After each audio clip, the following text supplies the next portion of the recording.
Globalists of the world, unite! The Zelensky Show hits the road for the Vatican. The Bilderbergers throw a secret meeting in Portugal to discuss AI's role in the New World Order. Actor Jim Caviezel speaks out on Russiagate, and for the first time in 40 years, the pilgrimage to Chartres, France sells out, proving once again that Pope Francis is the best recruiting agent traditional Catholicism has ever had.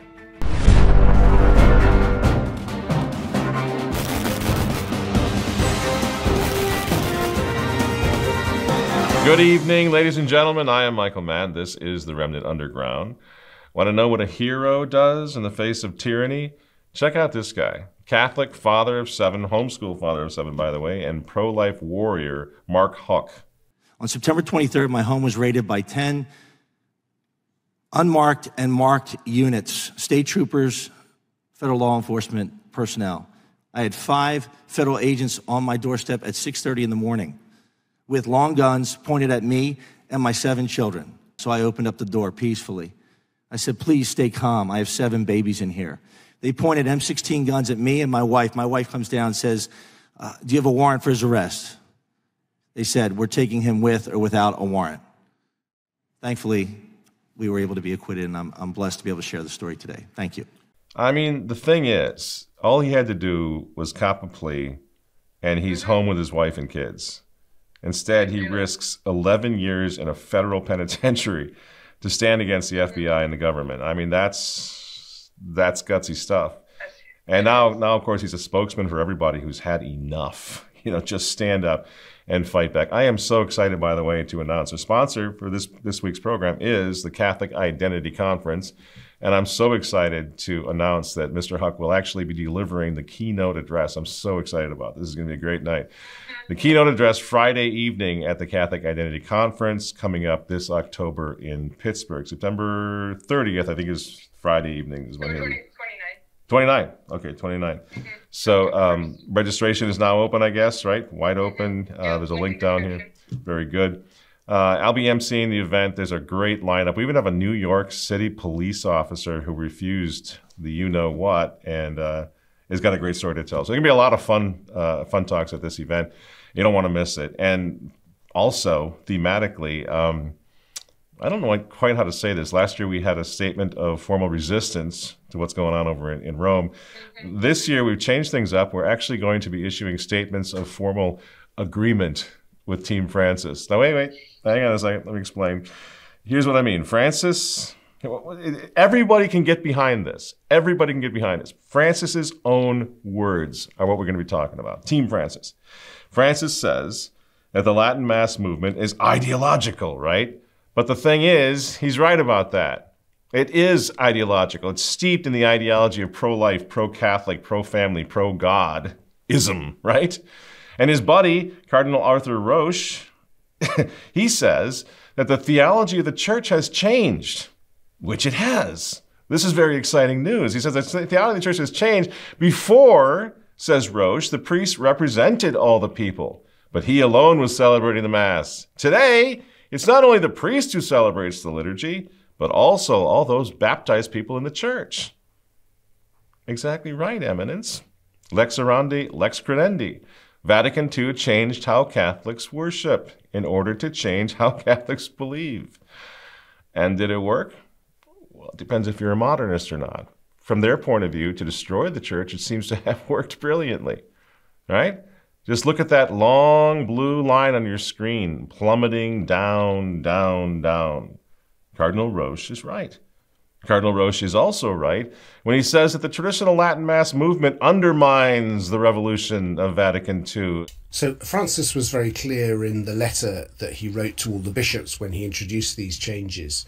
And it was very simple that effectively this has become a movement undermining the Second Vatican Council. So I'm only half kidding. At the Catholic Identity Conference this year, we will present statements of full-on agreement with what Team Francis is saying. It is a new religion, isn't it? They have created a new religion. And tradition, Catholic tradition, stands directly in the path of that religion, which is why they're trying to get rid of it. It always has. Tradition has always stood in the path of modernism and novelty, hasn't it? It stood in the way, for example, of revolution in 16th century England, didn't it? When the English Catholic men of Cornwall, Devon, and Dorset rebelled against the Act of Uniformity, which was also about unifying the realm, right?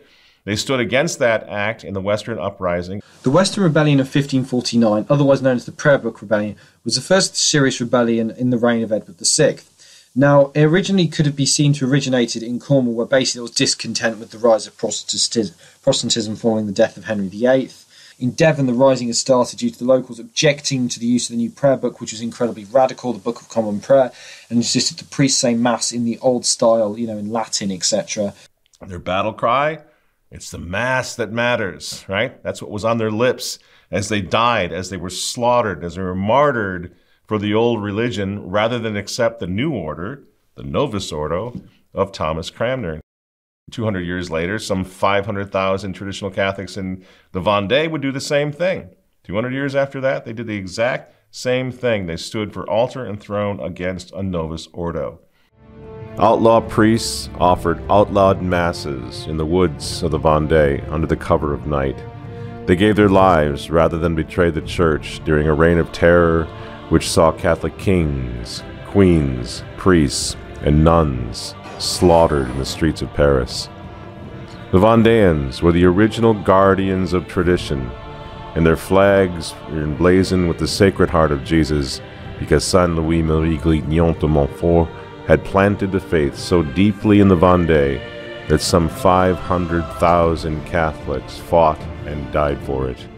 Oh, you see what we're getting at? You can pick your favorite revolution, anti-Catholic revolution. It's always the same thing. What stands in the way?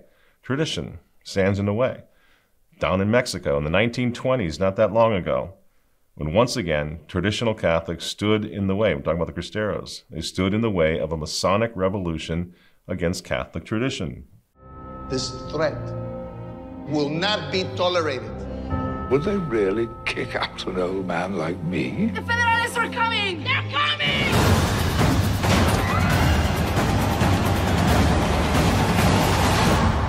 Does that look familiar? It's the same today, same revolution, only now we got modernists bulldozing sanctuaries, right? Modernists inside the church, smashing up the altars and the statues. It's the modernist revolution, carrying on the same revolution, the same Masonic revolution against Christ's church that's been going on for a long, long time. When I was a kid, in fact, they were even out there making movies about it. I don't know how many of you might remember the movie called The Catholics, wherein Martin Sheen, a young Martin Sheen, plays a modernist priest who's sent from the Vatican to shut down the Latin Mass because, well, it's a threat to unity. The Latin Mass. I'd rather like to see one again, wouldn't you? I must confess, sir, I really don't remember it. Don't you? The priest with his back to the congregation, the vestments. Introibo ad altare Dei, and the bell and the Sanctus ita missa est. How can one forget? And now, that old Mass is packing tourists in over there in Ireland. Charter flights from London, Boston, Los Angeles, pilgrimages from France, Germany, even Bella Italia. I think it's a cliche to say it was to be expected. Even Vatican IV cannot bury 2,000 years in a few decades. Get that old fool down off that mountain, James.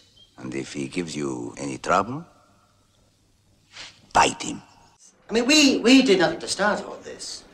We've been going over to the mainland and saying Mass every Sunday the way we always did. In Latin, the way we were brought up to say it. With the priest and the people facing the altar. But, I mean, what you're giving us now, there's no mystery about that at all. I mean, it's only a mockery as far as I'm concerned. A sing-song, because you're not talking to Almighty God, you're talking to your neighbor, and that's why it's in English. So yeah, it's called The Catholics. And basically, whole sections of it look like dramatizations of Traditionis Custodes. It's very weird how much it resembles what we're going through right now. And the point is, tonight. The point is, it's all happening again right now. None of this is new. Francis isn't new. Francis didn't invent anything. Francis couldn't invent anything, I'm afraid. He doesn't really have a lot of original thoughts. He just does what he's told. So this is not, friends, this movement. This is not about liturgical preferences. It never has been. It never will be. It's not because we like the Latin. It's because they're at war with Christ. That's the problem, at war with Christ and his church. It's all about the ape of God. And now, in our time, recent years, you really can see it clearly.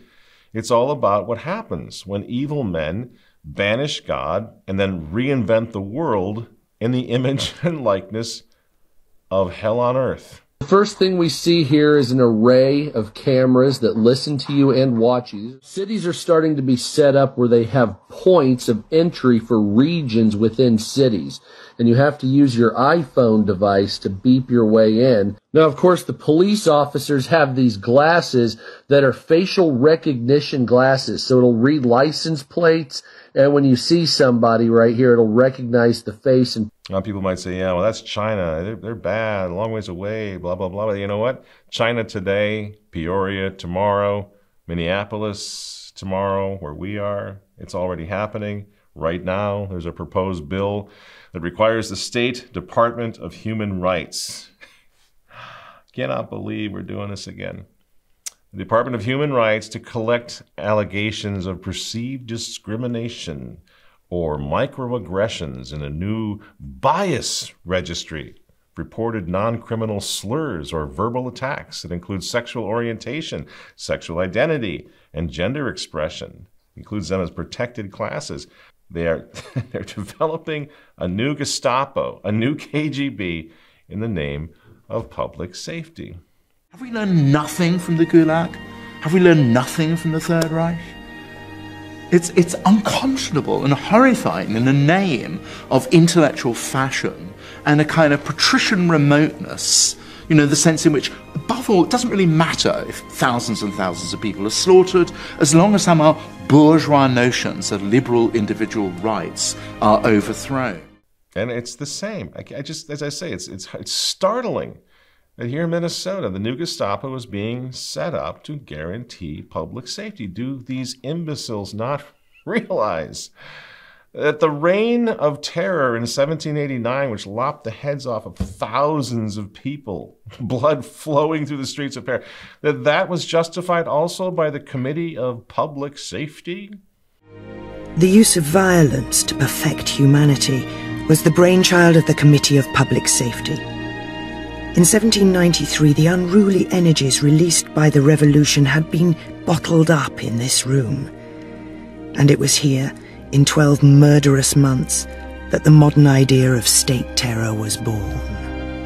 Yeah, but, you know, here in God's country, here in the land of the free and home of the brave, we don't have a bloodthirsty mob in charge of our state. Thank goodness for that. We have sophisticated and woke Democrat leadership like this. DFL convention to endorse a candidate for the Minneapolis City Council Ward 10 race ended abruptly Saturday without an endorsement after fighting broke out, sending hundreds of people rushing for exits, some with fresh bumps and bruises. Don't forget, friends, diversity is our strength.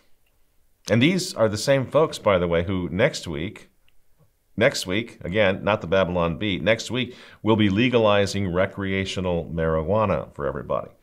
So you got crime through the roof, you have taxes through the roof, you have people leaving, getting out of here, kids are messed up, violence, carjackings.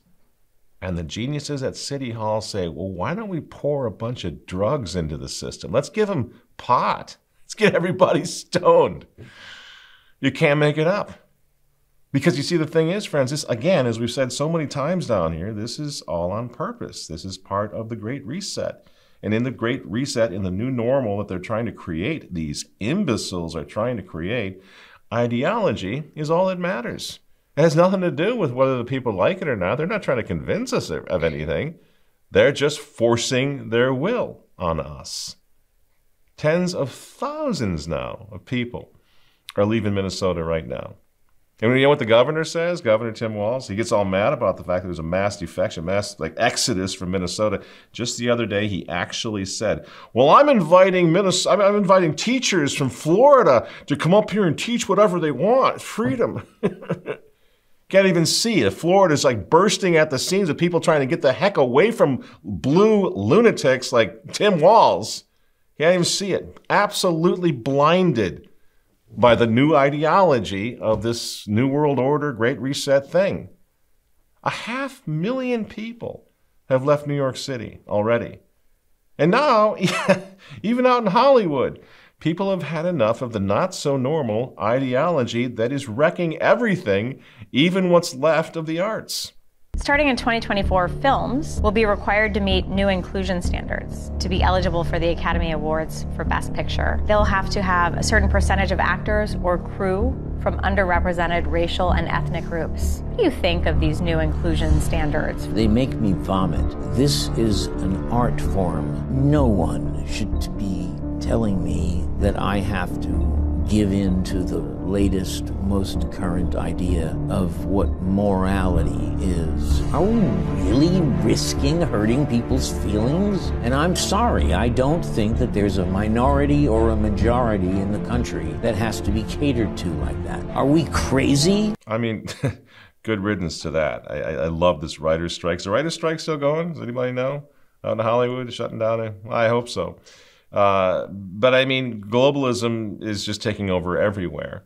And now the globalists' favorite whipping boy is telling the whole world what's really going on, and that is leading to World War III. Here's what he's saying.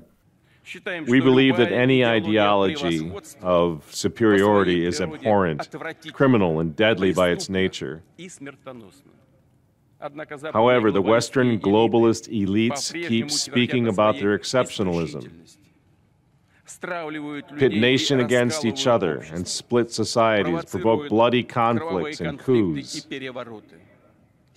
sow hatred, Russophobia, aggressive nationalism, destroy family and traditional values, which make us human. They do all that so as to keep dictating and imposing their will, their rights and rules on peoples, which is in reality is a system of plundering, violence, and suppression. They seem to have forgotten what the Nazis' insane claims of global dominance led to. Uh-oh. Vlad the Bad, he's making too much sense. Better send in Boy Wonder over to the Vatican to tell the Pope to stand with Ukraine.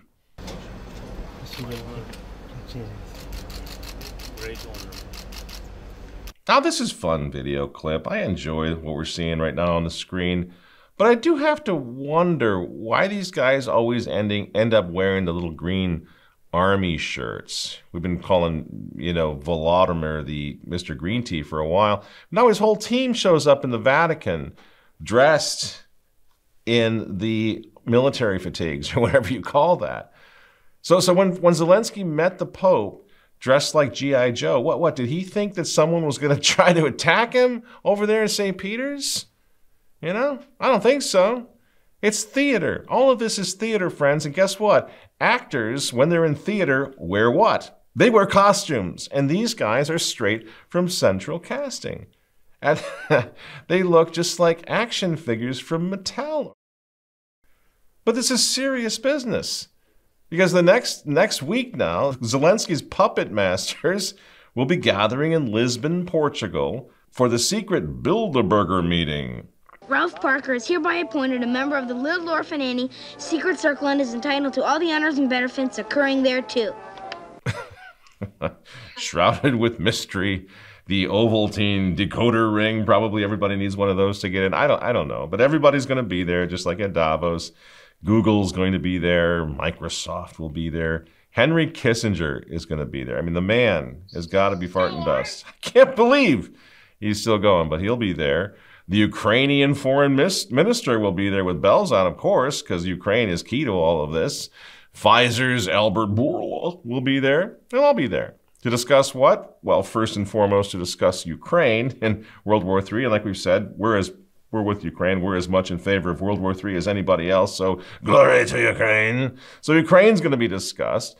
But then, interestingly enough, in this super secret meeting, Bilderberg meeting, which the mainstream media, for whatever reason, are not reporting on at all right now, they're going to be discussing, the top priority that they will be discussing is the implementation of the New World Order via AI, artificial intelligence.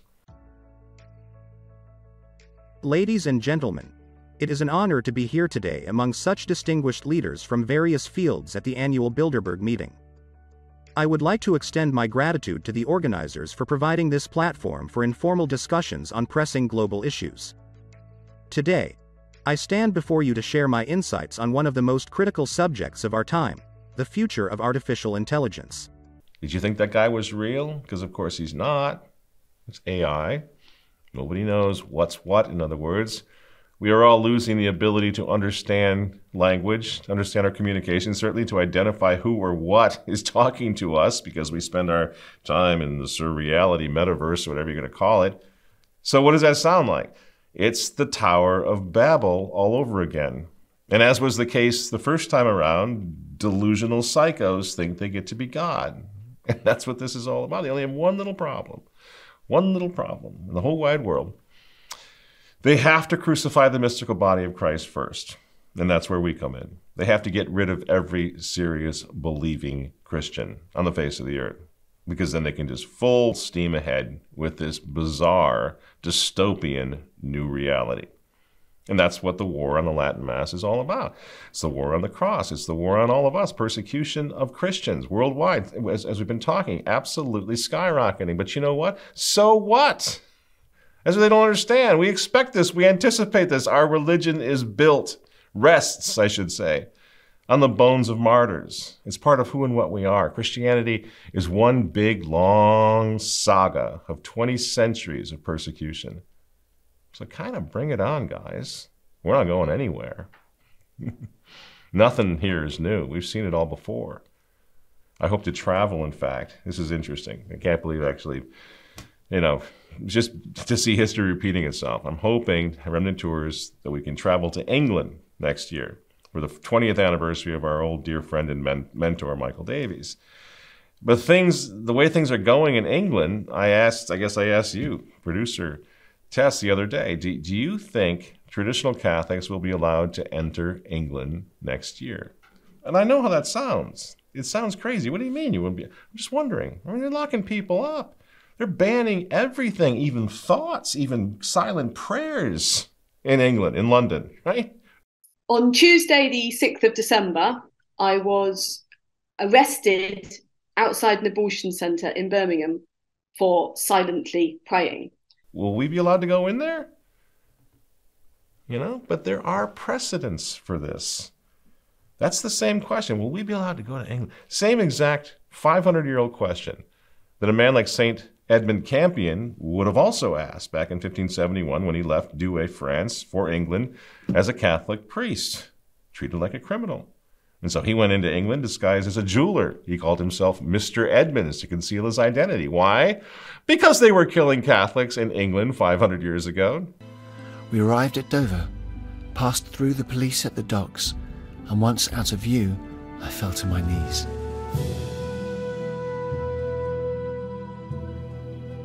It will not be long before we are hunted, Lord.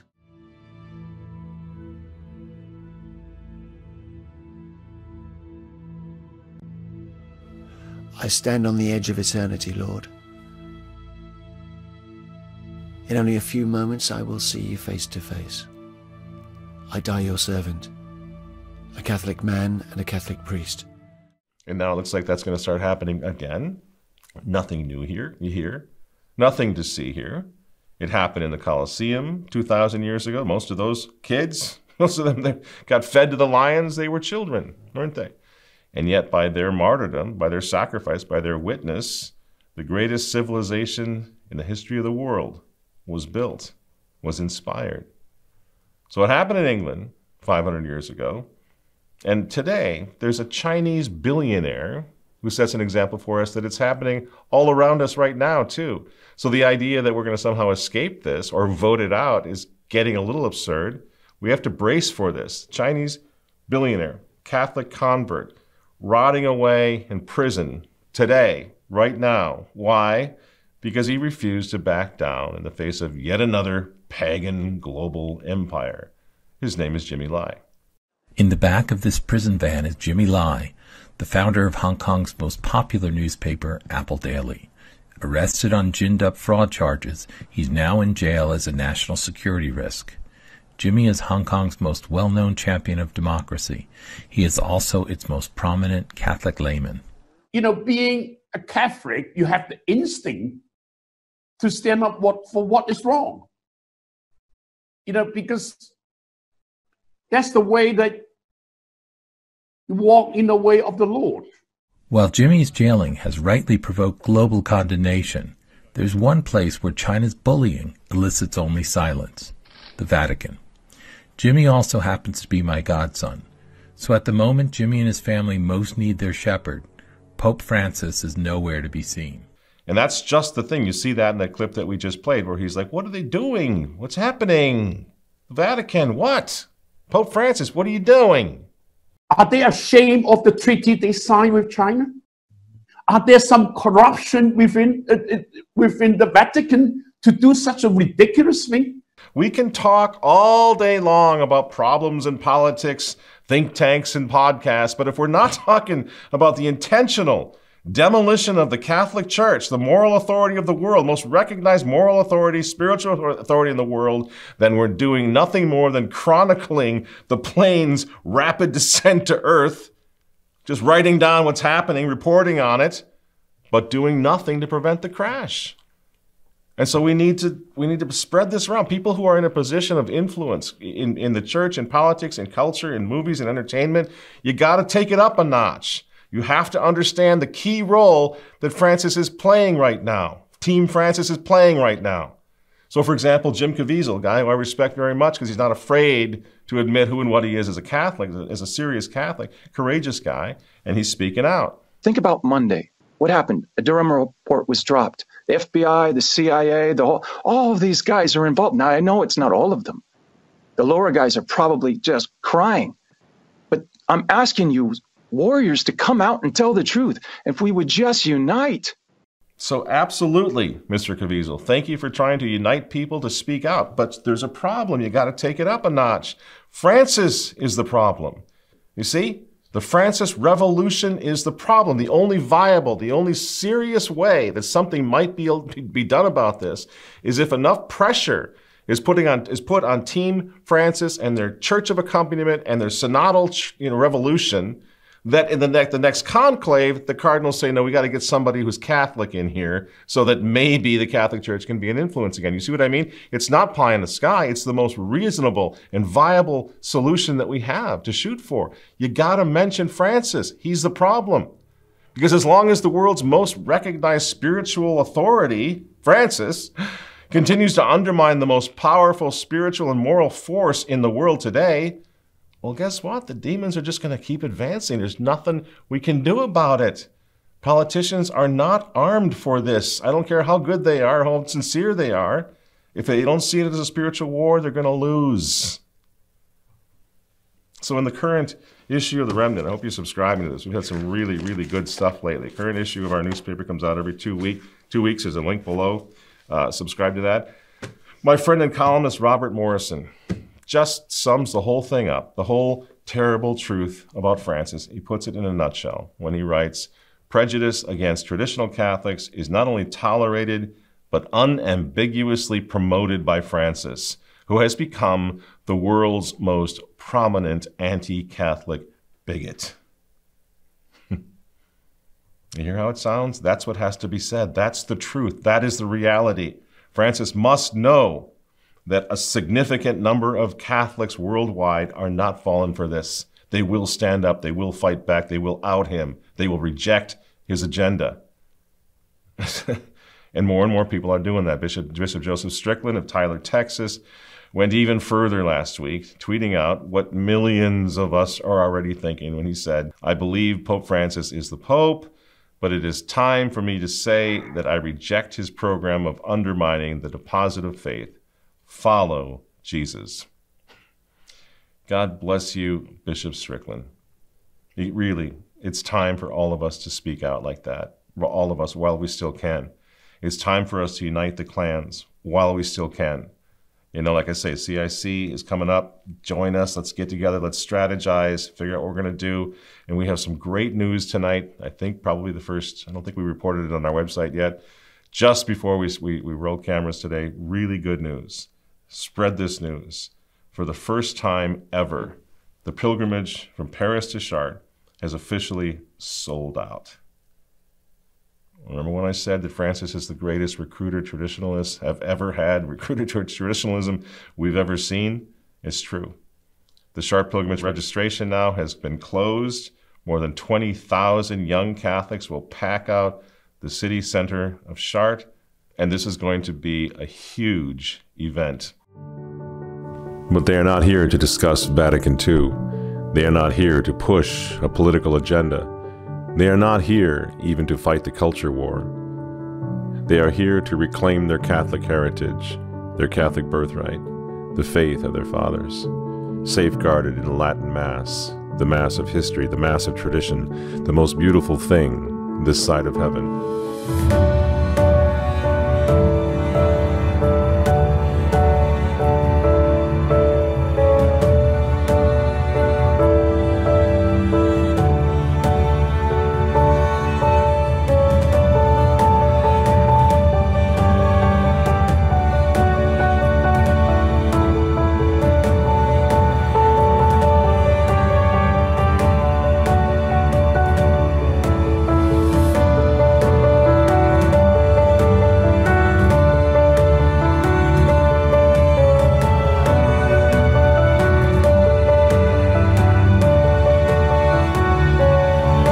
This year there are 16 different countries: Germany, United States, Switzerland, England, Spain, Italy, Poland, Portugal. I don't remember all the countries because there are too many. I can speak to the ramifications of this, friends. I've been doing this pilgrimage for 30 years. I've been watching it a long time. For it to sell out like this, was still, what, a week, 10 days out? It's never sold out before.